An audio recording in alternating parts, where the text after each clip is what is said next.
Let's be real. You've probably clicked accept on a cookie banner at least once today. We all do it.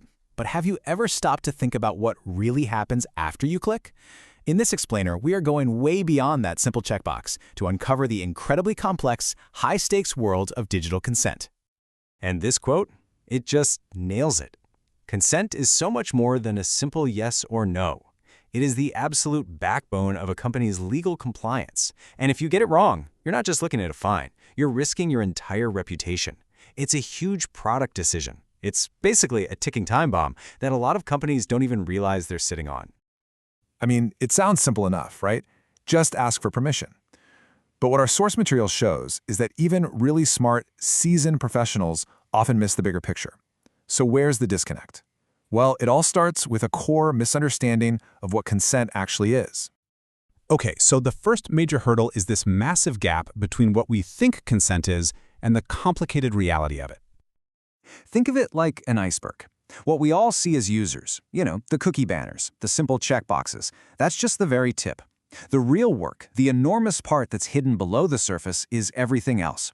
We're talking about complex back-end workflows, mapping out the entire journey of that data, and creating audit-proof logs that regulators can check at any time. If you only focus on that visible tip, you are missing 90% of the problem. And if that wasn't tricky enough, next up we have the global gauntlet. See, there isn't just one rule for consent. There's a whole maze of conflicting international laws. And this is where it gets really messy. Europe's GDPR, California's CCPA, Singapore's PDPA, and India's brand new DPDPA, they all have different rules. Different rules for why you can collect data, different rules for how a user can take back their consent, and different rules for the kinds of records you have to keep. The big takeaway here, a one-size-fits-all approach just won't work. Every single column on this table represents a huge technical and operational challenge for any global business. So this all leads to the multi-million-dollar question for pretty much every global company out there. How on earth do you build one single system that's flexible enough to handle all these different, often conflicting, rules all at once? It is a massive strategic and technical puzzle.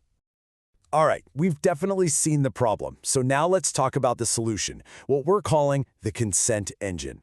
How do you actually build a machine that turns a simple click into a compliant, totally audit-proof record? So let's follow that click. First, you make a choice on a web form. Instantly, that signal is processed by the back-end system. From there, a permanent, unchangeable record is logged in a central place. You can think of it like a data lake, just in case of an audit. And finally, the system acts on your choice, making sure your preference is respected everywhere. This whole journey has to be instant, secure, and completely verifiable. Now, the technology that powers this whole process, it's called a consent management platform, or a CMP. The best way to think about it is like the central nervous system for consent. It's the critical piece that connects the front-end interface, what you actually see and click on, with all the complex back-end databases that store and act on your choices. But look, having the right tech is only half the battle. You absolutely need the right strategy to go with it. And that's where the strategist's toolkit comes into play. A real consent strategist needs a whole range of tools. We're talking knowing how to choose or build the right platform, being able to analyze complex global laws, and of course, designing a user experience that's clear and fair, one that avoids those sneaky dark patterns that trick people into saying yes. And holding it all together is the ability to keep perfect, audit-ready records. And this isn't just guesswork. The source material talks about using a really systematic approach, like a 12-point checkpoint model, to rigorously inspect a company's entire consent system. The goal is to find any potential gaps before a regulator does. It's all about being methodical. So here's the most crucial point, the big shift in thinking. For years, consent was just a footnote in the terms and conditions, right? A legal formality you had to get through. Today, it has moved right to center stage. It is now a core part of product design, engineering, and your entire business operation. So, what does all of this mean for you?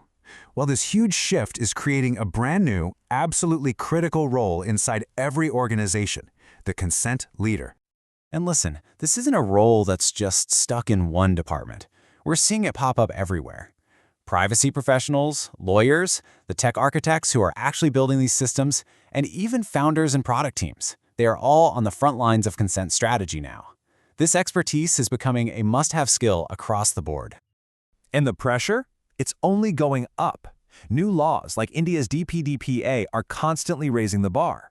The key is to get ahead of it, to build these robust systems before the auditors show up, and, frankly, before you lose the trust of your users. So, as we wrap up, I'm going to leave you with this one question to think about. You know your company has cookie banners. You know it has a privacy policy. But who is the person or the team that's truly thinking strategically about that entire consent journey, from the very first click all the way to that final audit-proof log? If you don't have a clear answer, well, you might have just uncovered a massive opportunity.